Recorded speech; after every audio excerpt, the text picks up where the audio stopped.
खोले ना मरद चोली दाते फारता। बाबूजी ऊ त खाली चोली तोर दाते फारता। जैसन तू ड्रेस पहनले बारू हम तो राती तो तोर गोड़िया फाड़ देती। निमुआ हमार बड़ी जोर गारता, सटा के सटा शॉट मारता। निमुआ हमार बड़ी जोर गारता आ सटा के सटा शॉट मारता।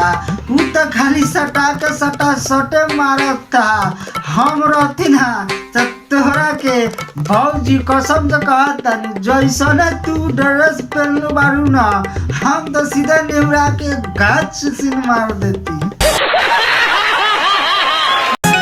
सटा के सटा शॉट मारता। ना भौजी हमरा कहे के मतलब ई है कि ऊ तोर भतारा ऊ तोरा के चाहे सटा शॉट मारो, चाहे फटाफट मारो, चाहे निहुरा के मारो, चाहे तोर चोली के दर्द फाड़ो, चाहे तोर गड़िया फाड़ दे।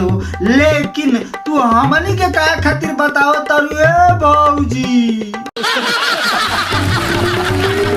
अहे भौजी जैसे तू अपना दिल के फीलिंग हमनी के बताओ तारू वैसे ही हम अपना दिल के फीलिंग तोहरा के बताओ तनु में बुरा मत मानिया। जब बोले ना दी सखी लगे से ना हटेला।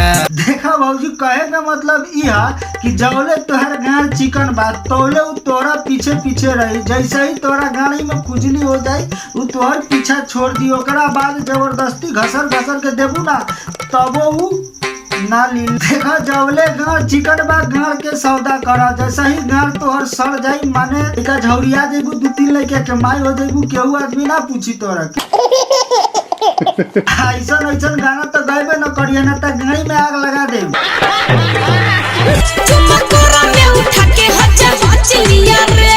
देखो भाई लोग सैया कोरा में उठा के हाचा हच लिया कि फचा फच लिया ऊपर तो हम बाद में आएंगे, लेकिन एकरा पहले है सुनिए।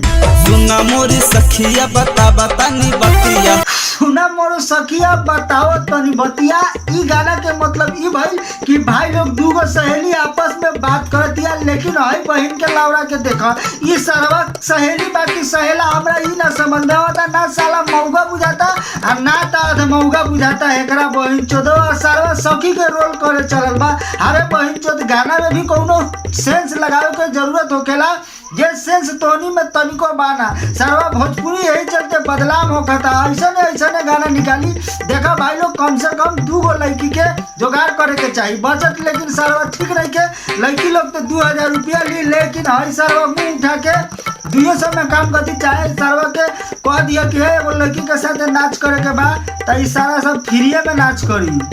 हाल ऊपर से 200-400 रुपये दे दी। पीतल कैसे सुहाग वाली रतिया घुंघटा कैसे उठैले। हाँ भोसरी के पूछला काहे कि तोहरो बियाह होखे वाला बा आ तोहरो बियाह होई त सरवा सुहाग रात के दिन तू मरवा ना गाड़िए मरवाइबा।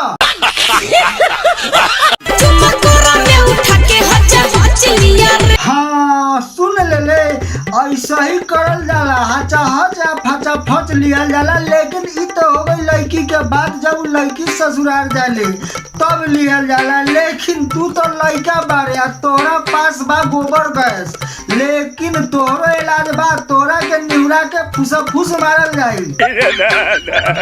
औरी बता का कइले औरी जाने के अरे सारे कितना थुथुर बारे कहतनी कि औरो तोरा लागे नहीं खे तू नहीं जैसन लड़का के ना औरो आगे करल जाला, लेकिन उन लड़की के साथ करल जाला ना माने तो सुन।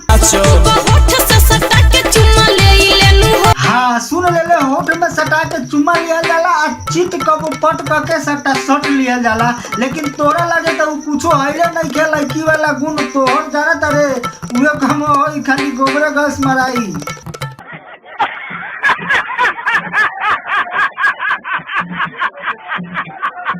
भाई लोग आज के वीडियो यहीं पर खत्म करता नहीं। आई होप कि वीडियो आप लोग को पसंद आयल हो। अगर वीडियो तई को पसंद आयल हो तो वीडियो के लाइक करी, हमारा चैनलवा के सब्सक्राइब करके घंटा बजा दी ताकि कोनो वीडियो लाम तो आप तो पहुंची सबसे पहले। Thank you for watching. Bye by.